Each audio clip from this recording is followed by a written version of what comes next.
kita akan membahas hal-hal penting apa sajakah yang sebaiknya ada di dalam konten presentasi penjualan kita. Dan kenapa ini menjadi penting? Karena begitu banyak presentasi penjualan yang mendapatkan respon positif, dan itu indikator positifnya dari ekspresi wajah calon konsumen, dari respon verbal calon konsumen, tetapi tetap di ujungnya tidak terjadi closing, no deal at all. Gawat, kita udah berdebar-debar, penuh harap, wes jadi nih closing, yes jadi nih deal, wes jadi nih kalau closing ini berangkat trip ke Amerika, berangkat trip ke negara manapun yang menjadi reward di tahun tersebut. Ujung-ujungnya nggak jadi. Why? Kenapa? Karena tadi belum tuntas konten presentasinya dengan jawaban atas hal-hal yang menjadi kekhawatiran jadi calon konsumen kita. So, kita akan membahas yang disebut dengan 5 why ini, atau 5 mengapa, yang dari pertanyaan mengapa ini, jawaban-jawaban inilah yang akan kita jadikan konten presentasi.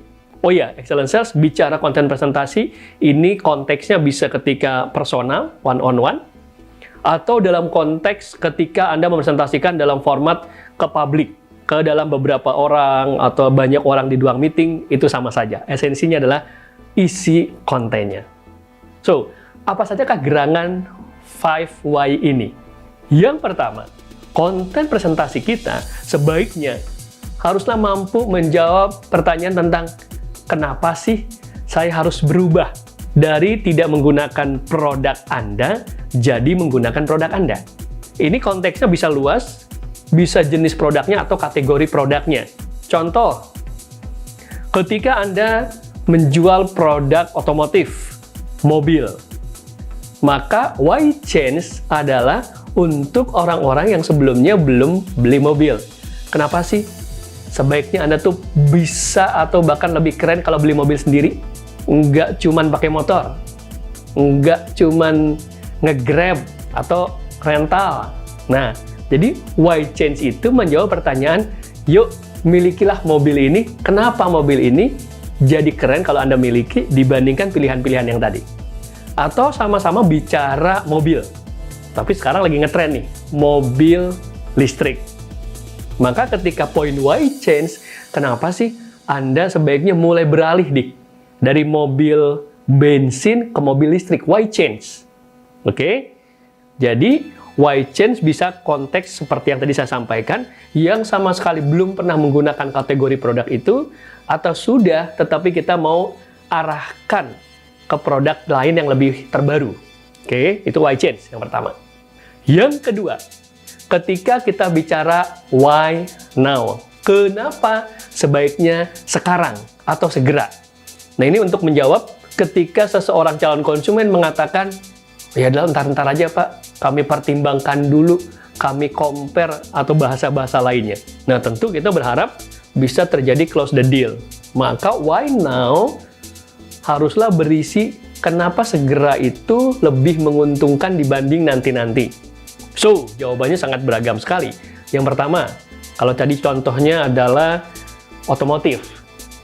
Bisa jadi why now adalah karena saat ini sedang ada promosi khusus di periode bulan tertentu. Dapat diskon dengan 10% katakan. Atau dapat tambahan sekalian jok mobil kulitnya.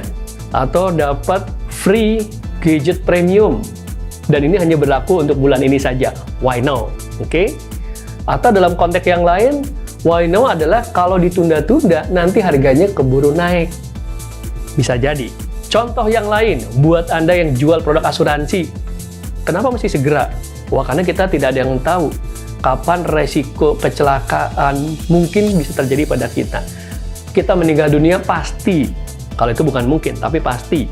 Nah, karena pasti, tapi kita tidak tahu kapan, maka ketika kita sudah memiliki asuransi, itu ada manfaat yang bisa diberikan kepada ahli waris. Jadi silakan konteks why now ini disesuaikan dengan jenis produk Anda.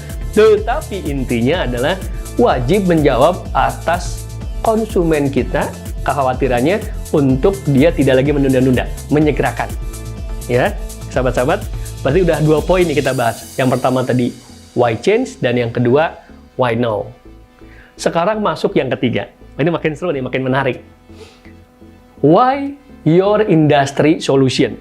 Kenapa sih solusi atas masalah saya, atas kebutuhan saya, itu di industri Anda? Ini saya pahamkan dulu ya, pastikan dulu.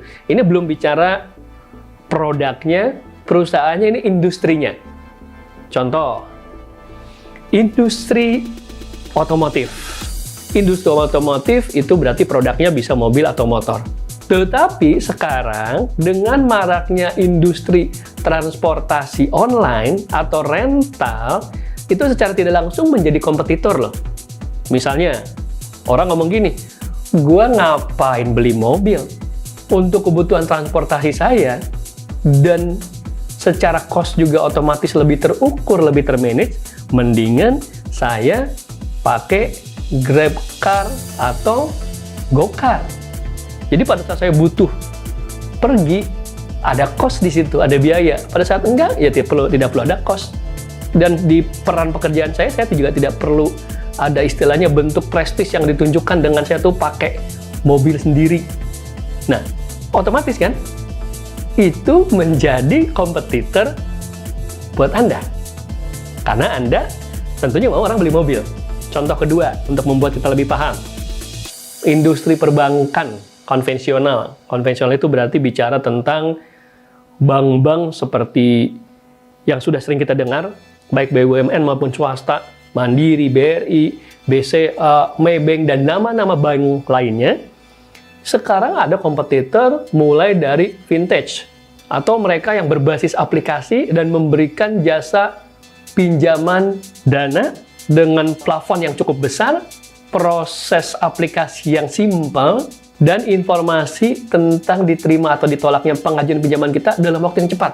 Mereka kan bukan dalam industri perbankan, tetapi menjadi kompetitor. So, Anda mampu menjawab, kenapa solusinya tetap bersama saya? Satu lagi nih, bayangin, contohnya sampai 3 loh. Kalau nggak benar-benar dipakai, dimanfaatkan, sayang banget nih ilmu ini.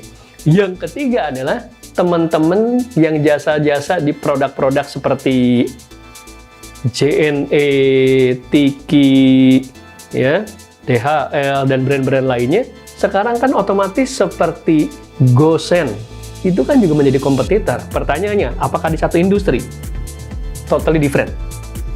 Beda, tetapi bisa saling mempengaruhi keputusan pembelian, tidak jadi ke sini karena ke sini ataupun sebaliknya. Jadi, yuk bukan hanya compare produk, tetapi compare industri. Kecuali Anda bergerak di suatu bidang yang dimana memang secara industri tidak ada kompetitor industri lain yang berpotensi menggagalkan keputusan pembelian. Yang keempat, setelah tadi why change, why now, why your industry solution, baru nih, yang keempat adalah kenapa Anda dan perusahaan Anda. Why you and your company. Jadi kalau Anda mungkin udah sering ya, kenapa perusahaan kita lebih baik dibandingkan kompetitor? Tambah ini, why you, kenapa Anda? Ini penting juga, ini terkait dengan nanti personal branding. Dari sekian banyak sales di brand yang sama, dan Anda tetap wajib menjadi pilihan. Bukan berarti Anda menjadi kompetitor dengan teman-teman salah satu perusahaan ya, tetap saling support wajib, tetapi Anda juga wajib juga menunjukkan Anda memiliki kelebihan. Why you and your company? Your company. Kenapa perusahaan Anda lebih baik? Berdirinya sudah lebih lama? Lalu apa artinya itu? Keuntungannya buat calon konsumen? Jumlah cabang Anda di seluruh Indonesia? Lalu apa itu manfaatnya buat konsumen-konsumen Anda? Anda paham betul tuh, apa yang menjadi kelebihan. Tapi ingat ya, semua pembahasan kita ketika meng-compare, wajib hukumnya tidak menjelek-jelekan kompetitor. Ingat, sesuai riset membuktikan bahwa ketika Anda menjelekan kompetitor, maka sesungguhnya yang terlihat jelek di mata calon konsumen bukan kompetitor, tetapi Anda. Yes, Anda. Rugi kan? Maksud kita malah ingin kelihatan lebih keren, lebih hebat, lalu Anda jelekan kompetitor, malah dampaknya Andanya yang jelek. Terus tadi, kenapa Anda tadi sudah saya jelaskan? Silakan nih, dikombinasikan. Bagaimana, kenapa pilihan itu adalah di Anda untuk membantu calon konsumen bertransaksi, lalu menjadi klien dari perusahaan Anda melalui Anda. Pilihan sales lain banyak, oke? Yang kelima, kita ulang lagi ya. Why, tadi yang pertama adalah why change, why now, why your industry solution, why you and your company. Oke. Yang kelima, baru bicara why your product and service. Kenapa harus produk ataupun layanan dari Anda? Lebih tepatnya adalah kenapa penting memahami alasan pemilihan produknya adalah produk ini. Contoh gini aja. Kalau tadi bicara produk otomotif, maka kategori produknya pun bervariasi. Ada kategori MPV, FPV, ya, atau ada kategori sedan. Itu udah brandnya sama, kategorinya beda.